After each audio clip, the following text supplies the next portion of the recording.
Hello বন্ধুরা, তোমরা কেমন আছো? আশা করি সবাই খুব ভালো আছো। রেহানের দুষ্টুমির চ্যানেলে তোমাদের সকলকে জানাই অনেক স্বাগত। দেখো আমাদের বড় মা কী সুন্দরভাবে সেজে উঠেছে। মনে পড়ছে ওই দিন এই শাড়িটা মায়ের জন্য নিয়ে আসা হয়েছিল, মাকে সাজিয়েছে বাবাই নিজের হাতে। আমাদের বড় মা কিন্তু সাজতে খুব ভালোবাসে, আর তাই জন্যই তো বড় মাকে সুন্দর করে বাবাই আর মাম্মাম নিজের হাতে সাজায়। কুটুস, কুটুস, কি করছো? হ্যালো। এটা মা দিয়েছে, ওই বাড়ির মা। একটা ছোট্ট গিফট। ছোট্ট না বাবা, এটা অনেক গিফট। না, এটা তুমি পরবে। খুব সুন্দর হয়েছে, খুব সুন্দর হয়েছে। বাহ, ভালো হয়েছে, ভালো হয়েছে, আমি পছন্দ করেছি।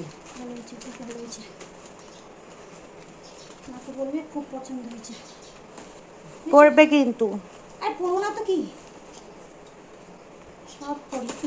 ঢুকে নাও ব্যাগে ঢুকে নাও। যারা মায়ের মতো স্নেহ ভালোবাসা দেয় না, তাদেরকে ছোট্ট কিছু উপহার দিলেও মনটা শান্তি লাগে। আর যারা উপহার পেয়ে খুশি হয় না, তাদেরকে উপহার দিতে বেশি ভালো লাগে, তাই না বলো? দেখো আমি তো ইনকাম করি না, তাই জন্য আমি কাউকে কিছু দিতে পারি না। তো এগুলোর জন্য একটু খারাপ লাগে। তো যাই হোক, মানুষকে জিনিস না দিতে পারি, ভালোবাসা তো দিতে পারি। আর একটা কথা কি জানো তো, আমি আমার বাবাই আর মাম্মামকে দেখে বড় হয়েছি। মানে বিশেষ করে আমার বাবাই, মানে মন খুলে মানুষকে দিতে ভালোবাসে, সে যে কোনো জিনিস। একবার মানে মানে আমি বিশেষ করে যদি বাবাইকে কিছু বলি না, বা আমার মাকে কিছু বলি যে এইটা কাউকে আমি দেব বা আমি দিতে চাই, সেটার পরিবর্তে কোনো দিন না উত্তরটা আসবে না। কারণ আমি ওদেরকে এটা দেখেই বড় হয়েছি, মানুষের পয়সা থাকলে হয় না, মানুষের একটা সুন্দর মনের দরকার হয়। আর আমার সাথে যদি তোমরা কেউ একমত হও, তাহলে অবশ্যই তোমরা কমেন্টে জানিও। তো যাই হোক, এখন তোমরা দেখতেই পাচ্ছ সেজমা এসছে আর রেহানের দিদুন এসছে, আর একটা দিদুন। তো দেখে নাও ওরা রেহানের জন্য কত গিফট নিয়ে এসছে।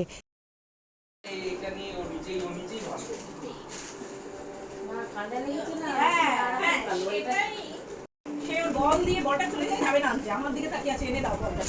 এখনো খেলু ছাকনাই খেলবে যে। এই যে গুজু, ওই দেখ কত কিছু এসছে, আমার সোনা মা এনেছে তোমার জন্য। বাবা, ও বাবা, কত সুন্দর সুন্দর, কত সুন্দর সুন্দর জামা যেন বুঝি।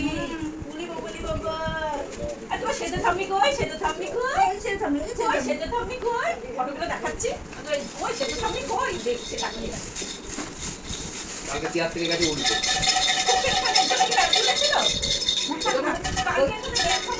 না না, রাত্রেবেলা রাত্রেবেলা ওই চেয়ার, ছোট্ট চেয়ারটা খাটের ওপরে বসা, আমিও বসা। ওই তো সামনে আমার দিকে যে এসছে, পুরো ধরে উঠে গেছে। এই যে এটা তোমার, বলো তোমার এটা ভালো হয়েছে, ব্যাস হয়ে গেল, ব্যাস। এটা কি হবে? ওটাকে এখন ছিঁড়ে বসে বসে এই দিদুনটাকে তোমাদেরকে একটুখানি পরিচয় করিয়ে দিই। এই দিদুনটা হচ্ছে রেহানের যে সোনা মা, তোমরা তো সবাই চেনো।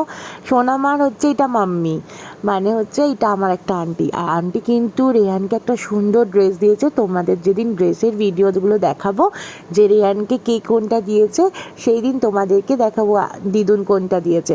আর আন্টি কিন্তু আমাকেও দিয়েছে পুজোর গিফট। তো যাই হোক, রেহানের সাথে সাথে কিন্তু আমিও পাচ্ছি সবার থেকে ভালো ভালো উপহার। আর এই দিদুন কদিন আগে গোয়া গেছিলো, তখন কিন্তু রেহানের জন্য একটা সুন্দর ড্রেস নিয়ে এসেছিলো। সেটা তোমাদেরকে দেখানো হয়নি, তখন আমি ব্লগ ভিডিও বানাতাম না, তার জন্য দেখানো হয়নি। আর এখন রেহানের দিদুন আর রেহানের সেজু ঠাম্মি চলে যাচ্ছে।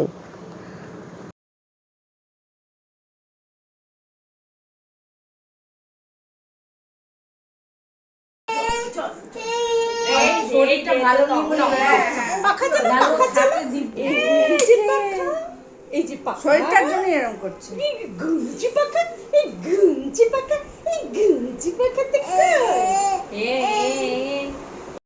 আজকের মতো ভিডিওটা এখানেই শেষ করি। দেখা হবে একটা নেক্সট ভিডিওর সাথে। তোমরা সবাই খুব ভালো থেকো, সুস্থ থেকো। আর আমাদের ভিডিওটা ভালো লাগলে অবশ্যই এটা লাইক কমেন্ট শেয়ার করো, আর আমাদের চ্যানেলটাকে সাবস্ক্রাইব করো। সবাই খুব ভালো থেকো। আর রোজ কিন্তু 2-3টে করে ছোট ছোট ভিডিও আসতেই থাকবে, কারণ অনেক ভিডিও কিন্তু জমে গেছে, আর তোমাদের সাথে শেয়ার না করলে আমারও ভালো লাগে না। সবাই খুব খুব খুব ভালো থেকো। টাটা।